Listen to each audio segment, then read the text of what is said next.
하박국 2장 5절부터 20절입니다. 그는 술을 즐기며 거짓되고 교만하여 가만히 있지 아니하고 스올처럼 자기의 욕심을 넓히며 또 그는 사망 같아서 족한 줄을 모르고 자기에게로 여러 나라를 모으며 여러 백성을 모으나니 그 무리가 다 속담으로 그를 평론하며 조롱하는 시로 그를 풍자하지 않겠느냐. 곧 이르기를 화 있을진저 자기 소유 아닌 것을 모으는 자여 언제까지 이르겠느냐. 볼모 잡은 것으로 무겁게 짐진 자여 너를 억누를 자들이 갑자기 일어나지 않겠느냐. 너를 괴롭힐 자들이 깨어나지 않겠느냐. 내가 그들에게 노략을 당하지 않겠느냐. 내가 여러 나라를 노략하였으므로 그 모든 민족의 많은 자가 너를 노략하리니 이는 내가 사람의 피를 흘렸으며 또 땅과 성읍과 그 안의 모든 주민에게 강포를 행하였음이니라. 재앙을 피하기 위하여 높은 데 깃들이려 하며 자기 집을 위하여 부당한 이익을 취하는 자에게 화 있을진저 내가 많은 민족을 멸한 것이 내 집에 욕을 부르며 내 영혼에게 죄를 범하게 하는 것이 되었도다. 담에서 돌이 부르짖고 집에서 들보가 응답하리라. 피로 성읍을 건설하며 불의로 성을 건축하는 자에게 화 있을진저 민족들이 불탈 것으로 수고하는 것과 나라들이 헛된 일로 피곤하게 되는 것이 만군의 여호와께로 말미암이 아니냐. 이는 물이 바다를 덮은 같이 여호와의 영광을 인정하는 것이 세상에 가득함이니라. 이웃에게 술을 마시게 하되 자기의 분노를 더하여 그에게 취하게 하고 그 하체를 드러내려는 하는 자에게 화 있을진저 내게 영광이 아니오 수치가 가득한즉 너도 마시고 너희 할례받지 아니한 것을 드러내라. 여호와의 오른손의 잔이 내게로 돌아올 것이라. 더러운 육이 내 영광을 가리리라. 이는 내가 레바논의 강포를 행한 것과 짐승을 죽인 것 곧 사람의 피를 흘리며 땅과 성읍과 그 안의 모든 주민에게 강포를 행한 것이 내게로 돌아오리라. 새긴 우상은 그 새겨 만든 자에게 무엇이 유익하겠느냐. 부어 만든 우상은 거짓 스승이라. 만든 자가 이 말하지 못하는 우상을 의지하니 무엇이 유익하겠느냐. 나무에게 깨라 하며 말하지 못하는 돌에게 일어나라 하는 자에게 화 있을진저 그것이 교훈을 베풀겠느냐. 보라, 이는 금과 은으로 입힌 것인지 그 속에는 생기가 도무지 없느니라. 오직 여호와는 그 성전에 계시니 온 땅은 그 앞에서 잠잠할지니라 하시니라. 아멘. 오늘 성경 말씀 하박국 2장 5절부터 20절 말씀입니다. 오늘 말씀은 선지자의 하박국 선지자의 두 번째 질문에 대한 하나님의 답변입니다.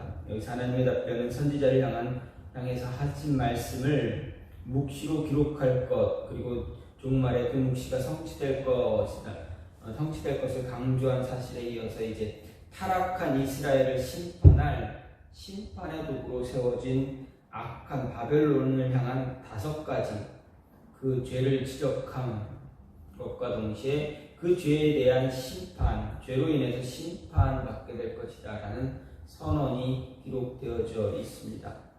먼저 5절부터 8절은 바벨론을 향한 1차 심판 선언입니다. 바벨론의 탐욕을 지적하고 그에 따른 심판이 임할 것이다 라는 것이고, 9절부터 11절은 두 번째로 바벨론의 부당한 이 추구의 죄를 지적합니다. 그리고 12절에서 14절은 수탈과 강제 노역을 부과시킨 그 죄를 지적하고, 이제 15절부터 17절은 이웃 나라에 강포를 행한 죄와 심판을 이야기합니다. 마지막으로 18절부터 20절은 좀 특이할 만한 구성으로 되어 있는데 우상 숭배자들의 어리석음을 이야기하시면서 그에 따른 심판 대신 절대적인 하나님, 절대 유일하신 하나님 앞에서 침묵하라라는 명령이 기록되어 있습니다. 이것은 바벨론이 섬기고 의지하고 소망하는 우상이 얼마나 헛된 것인가를 이야기하면서 바벨론의 허망하고 비참한 그런 운명을 암묵적으로 전달하기 위한 것이다 할 수 있습니다. 그리고 이와 대조되는 살아계신 하나님의 절대성, 유일성, 그리고 권위를 강조하면서 그 앞에 침묵할 것을 명한 것은 하나님을 절대 신뢰할 것과 눈에 보이는 현실만으로 판단할 수는 없지만 그분이 의롭고 거룩한 통치를 행하시고 계심을 확신하게 하기 위한 것입니다. 또 바벨론이 섬기며 바벨론을 의지하는 우상의 헛된 것, 그리고 대조되는 하나님의 전능하심, 선하심, 의로우심, 거룩하심에 대한 확신이 하박국 선지자가 안고 있는 모든 문제의 근본적이고 궁극적인 해결책이 될 것이다 라고 이야기하고 있습니다. 이런 오늘 본문은 하나님께서 바벨론의 죄를 조목조목 하나하나 지적하시면서 그에 따른 심판이 무엇인가 분명히 보여주고 있습니다. 이런 하나님의 응답을 받으면서 하박국 선지자는 그동안 자신이 가졌던 의문이 조금씩 그리고 말끔히 해결되었습니다. 이렇게 하나님은 신실하심으로 자신의 백성이 의문을 품고 있는 것에 대해서 고뇌하는 것을 항상 마음에 헤아리시면서 그에 대한 분명한 해답을 반드시 베풀어 주신다라는 것입니다. 하지만 이런 문제에 대한 해답이 이전에 하나님의 백성들이 잊지 말아야 할 중요한 진리는 바로 하나님께서 지금도 하늘 보좌에 앉아서 거룩한 완전한 통치를 자신의 백성 가운데, 온 세상 가운데 펼쳐 보여주신다라는 것입니다. 이런 모습에서 이렇게 하나님께서는 자신의 백성들에게, 하나님의 자녀들에게 하나님의 크신 영광을 보여주신다면 하나님의 자녀들을 어떻게 해야 되는가 생각해 볼 때 하나님의 여호와의 영광을 인정해야 한다라는 것입니다. 하나님의 영광을 인정하게 되면 어떻게 되는가? 오늘 말씀을 보게 되면 먼저 탐욕의 대가가 반드시 돌아온다는 것을 알게 됩니다. 하나님의 영광, 하나님을 여호와를 하나님을 인정하게 되면 탐욕의 대가는 분명히 다시 되돌아온다라는 이야기입니다. 6절부터 8절을 중심으로 생각해보면 앞서 다룬 것처럼 5절에서는 바벨론의 탐욕의 범죄를 지적합니다. 이어서 6절부터 8절은 그 탐욕의 죄를 지적한 데 이어서 그에 계속 제시되는 심판에 관한 이야기입니다. 첫 번째 저주는 한마디로 탐욕입니다. 탐욕으로 말미암아 다른 나라를 침략해서 약탈해서 자기 소유가 아닌 것을 모아 부요하게 된 바벨론이 다른 나라의 침략을 받아 노략을 당할 것이다 라는 내용으로 정리가 됩니다.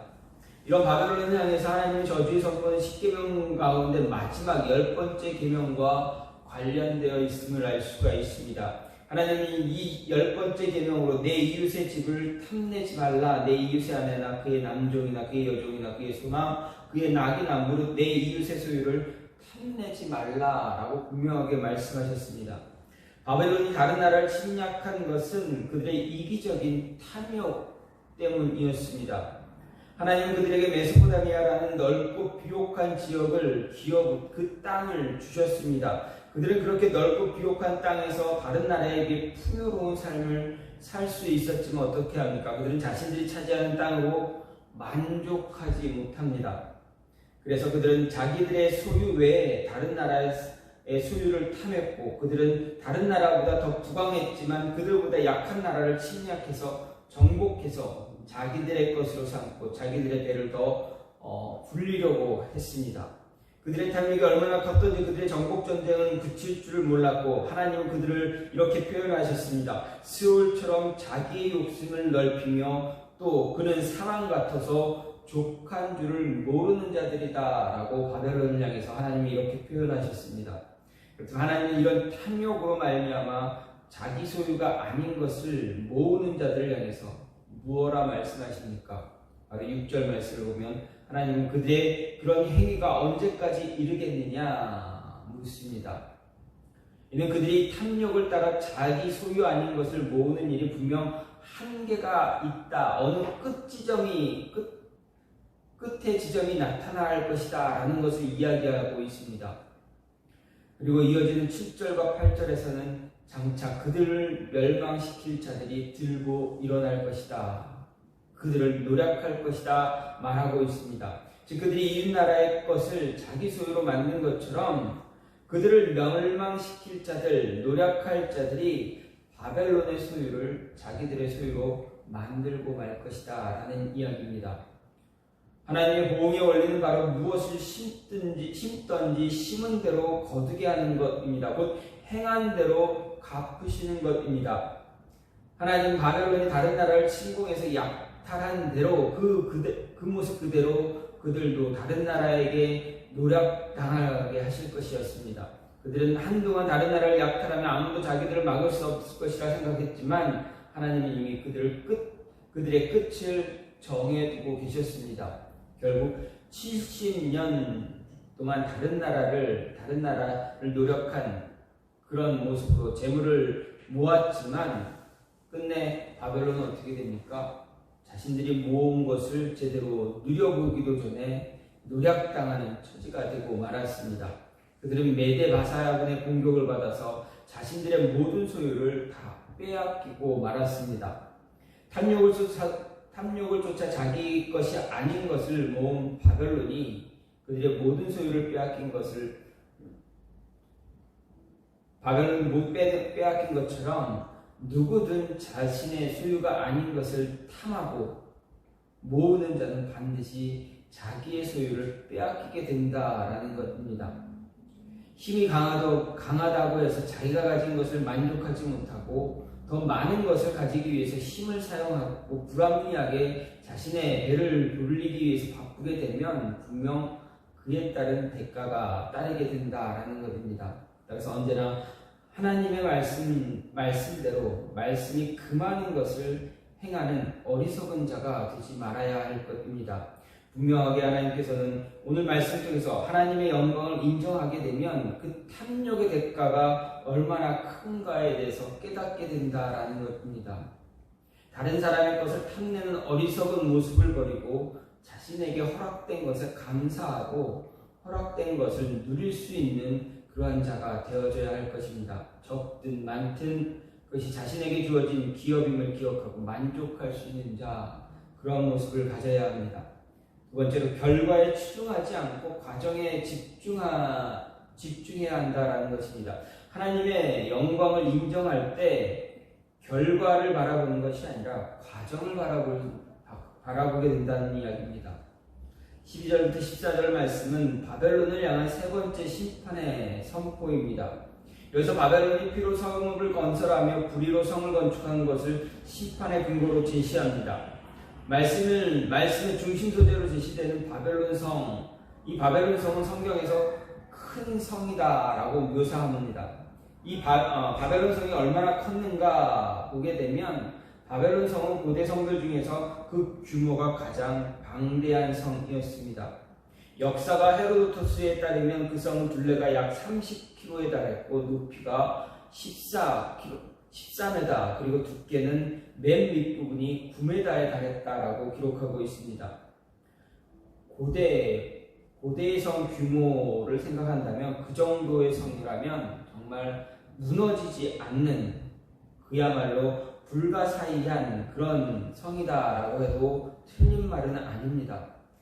현대가 아니라 과거 고대의 시대였기 때문에 그렇게 거대한 성을 쌓는다라는 것은 그렇게 쉬운 것이 아닙니다. 그런데 그 성은 비단 크기만 할 뿐만 아니라 견고했습니다. 또한 화려하기로 매우 유명했습니다. 바벨론 왕국에는 공중정원이라는 것이 있었는데 이는 세계 7대 불가사의 중 하나로 꼽힐 만큼 그러한 놀라운 것입니다. 바벨론이 이처럼 거대하고 견고하고 화려한 성을 건축한 것은 정말 놀라운 일입니다. 그런데 우리는 이처럼 웅장한 바벨론 성과 바벨론의 놀라운 문화유산을 보면서 한 가지 분명하게 생각해야 될 것, 의문을 가져야 할 것은 과연 무엇으로 이렇게 거대하고 견고하고 화려한 성을 지을 수 있었는가 하는 것입니다. 이런 질문을 생각해보면 당대의 뛰어난 건축술과 바벨론 사람들의 지혜를 들어서 답답할 수도 있겠지만 정작 중요한 것은 그들이 얼마나 강탈과 착취에 빠져 있었는가 하는 것입니다.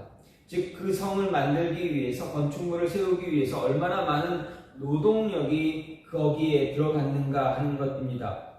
분명 이런 노동력, 이렇게 힘든 고된 노동력을 자신의 백성들을 통해서 이룬 것이냐 생각할 때 결코 아니다라는 것입니다.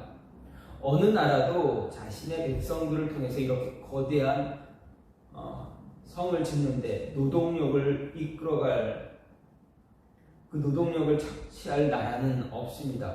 분명 피정복 국가의 백성들, 그들을 강제로 끌고 와서, 노예로 끌고 와서 노역에 동원시키고 고통당하면서 죽어가는 그런 모습을 생각할 수가 있습니다. 정말 헤아릴 수 없을 정도로 많은 사람들이 그 성을 세우는데 동원되었을 것입니다. 다시 말해서 바벨론 성은 피와 불의로 건설된 성이다라고 이야기할 수 있습니다. 바벨론이 이렇게 성을 거대하고 화려하게 쌓은 목적 어디에 있습니까? 바로 일반적으로 성을 쌓는 일은 방어를 위한 것이지만, 외부의 침입으로부터 나라와 백성을 지키기 위한 것이었지만, 바벨론 성은 그 크기를 본다면 이 바벨론 성의 지은 목적은 단지 방어를 위한 것이 아니다라는 것입니다. 바벨론 성과 같이 거대하고 화려하게 건축된 것은 자기들의 영광을 세상에 과시하기 위한 것입니다.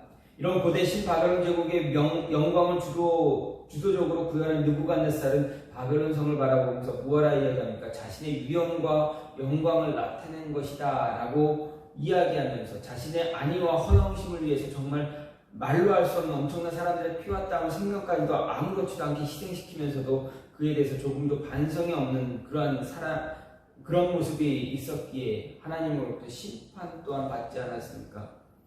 하나님이 이렇게 세상의 영광을 위해서 악한 수고를 한 바벨론을 향해서 무엇라 말합니까? 민족들이 불탈 것으로 수고하는 것과 나라들이 헛된 일로 피곤하게 되는 것이 만군의 여호와께로 말미암음이 아니냐, 이렇게 말씀하셨습니다.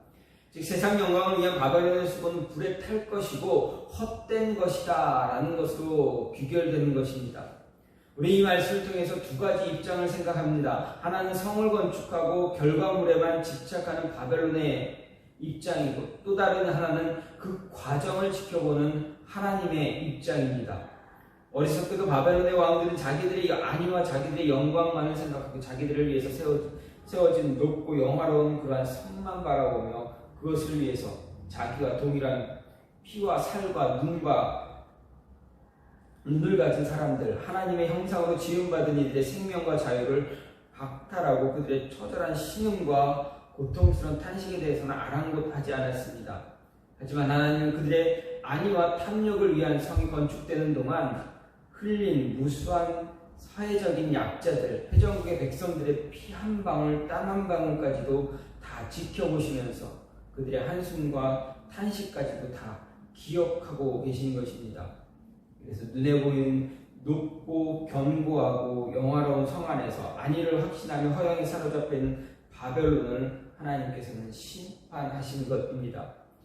이런 오늘 말씀을 통해서 우리가 지금 살아가는 이 세상 가운데서 무엇에 우리의 이목을 집중시키고 있는가 생각해야 합니다.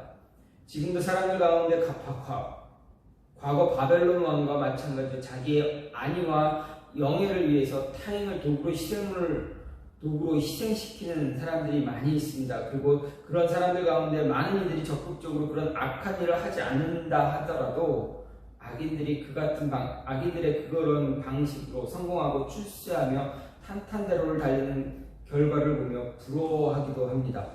하지만 이런 결과나 화려한 업적만 보는 것이 아니라 보는 것이 얼마나 헛되고 그릇된 것인가를 잘 알아야만 합니다. 오직 우리는 하나님의 시각, 하나님의 생각, 눈에 보이는 결과보다는 과정이 의로운 것인가, 우리의 생각, 우리의 시선을 집중할 수 있어야 합니다. 결과보다는 그 지나오는 과정이 하나님의 뜻에 맞는가, 하나님이 기뻐하시는 그러한 모습인가 생각할 수 있어야 합니다. 그럴 때 우리는 과거 타인을 희생시켜 자기 안위와 영광만 도모하다 심판에 이른 악인들의 전철을 밟지 않을 수 있고 하나님을 기쁘게 하면서 이웃과 더불어 진정한 영광과 형통을 누리는 삶을 추구할 수 있게 됩니다. 하나님의 영광을 인정하게 되면 이렇게 결과에 치중하지 않고 그 과정에 집중할 수 있다라는 말씀입니다. 마지막으로 이웃에게 선한 영향력을 끼칠 수 있게 됩니다. 하나님의 영광을 인정하게 되면 이웃에게 선한 영향력을 줄 수 있습니다. 15절부터 17절 말씀은 바벨론을 향한 네 번째 심판에 관한 선포로 이웃의 타락과 멸망을 주장하는 바벨론의 악행을 지적하고 그들에 대한 심판을 선포하는 그런 내용입니다. 말씀을 보면 바벨론이 주변국들에게 어떤 영향을 끼쳤는지에 대해 확인할 수 있는 내용이 제시되고 있습니다. 15절은 그들이 이웃에게 술을 마시게 하되 취하게 하고 그 하체를 드러내려 했다 지적하고 있습니다. 이것은 상징적인 의미로 바벨론이 주변 국가들에게 방탕함과 타락, 음행을 주장했다라는 것을 알 수가 있습니다. 또 17절 말씀을 보면 강포를 행하고 짐승을 죽이며 사람의 피를 흘리는 동안 온갖 포악한 일들을 저질렀다라고 지적합니다. 우리는 이런 말씀을 통해서 바벨론이 그간 주변 국가들에게 어떤 일들을 저질렀는가 헤아릴 수가 있습니다. 바벨론은 자기들보다 약한 나라에 대해서는 파괴와 탈취, 압제 등을 일삼았을 뿐만 아니라 그 주변 이웃 나라들에 대해 방탕함을, 타락함을 부추겼다라는 말씀입니다. 우리가 알듯 당대 바벨론은 세계 최강국입니다. 마땅히 큰 나라, 대국은 작은 나라, 그리고 주변 나라의 신뢰와 존중을 받아야 합니다. 그런데 오늘 말씀 16절 말씀을 보면 바벨론을 향해서 내게 영광이 아니요 수치가 가득하다라고 이야기하고 있습니다. 이것은 물론 1차적으로 바벨론이 하나님의 심판으로 파멸당할 것을 나타내는 표현이라고 할 수 있습니다. 사실 바벨론은 당시 그 통치를 받거나 이웃 나라들에게 두려움의 대상이었지만 동시에 경멸의 대상이기도 했습니다. 저주의 대상이 되기도 했습니다. 그 이유는 그들이 탐욕적이고 이기적이고 파괴적인 일들을 자행했기 때문입니다. 추악하고 퇴폐적인 그런 문화로 주변 민족들에게 악한 영향을 주었습니다. 그들의 물질 문명은 대단했을지 모르지만 생활과 윤리는 바닥에 있었고 그들의 삶은 음란했고 더러웠습니다. 이와 관련해 성경은 바벨론을 가리켜 종종 음녀라고까지 부르기도 합니다. 이렇게 그들의 음녀와 같이 주변 모든 나라에게 있어서 경멸과 멸시의 대상이었습니다. 특별히 우리는 오늘 말씀이 주는 가르침을 생각할 수가 있습니다. 그것은 개인이든 공동체든 그 존귀함 여부는 주변 이웃에게 어떤 영향을 끼치느냐에 따라 결정된다라는 이야기입니다. 아무리 그가 높은 위치에 있다 하더라도, 아무리 많은 부를 소유하고 있다 하더라도 부도덕하고 이기적이고 방탕한 삶을 산다면 결코 존귀한 자, 존경받는 자가 될 수가 없습니다. 오히려 경멸의 대상, 저주의 대상이 될 뿐입니다. 하지만 평범한 삶의 자리에 처해 있다 하더라도, 가진 것이 없다 할지라도, 빈곤한 삶을 산다 할지라도 선하고 의롭고 인자하고 나눔과 섬김을 실천하는 그런 삶을 산다면 분명 주변 사람들에게 존귀한 자로, 영광스러운 자로 여김을 받게 될 것입니다. 그렇다면 우리는 주변 사람들, 이웃에게 존귀한 자로, 영광스러운 자로 여김받고 있는가, 아니면 경멸과 멸시 대상이 되어지고 있는가 생각해 볼 수가 있습니다. 주변이나 이웃들에게 어떤 기대를 갖기 이전에 우리가 과연 이웃들에게 어떤 삶의 모습을 보여주고 있는지, 그리고 그들에게 어떤 기대를 주고 있는지, 어떤 영향력을 끼치며 살아가고 있는지, 어떤 덕을 주고 그들에게 본이 되어지고 있는지 잘 되돌아보아야 합니다.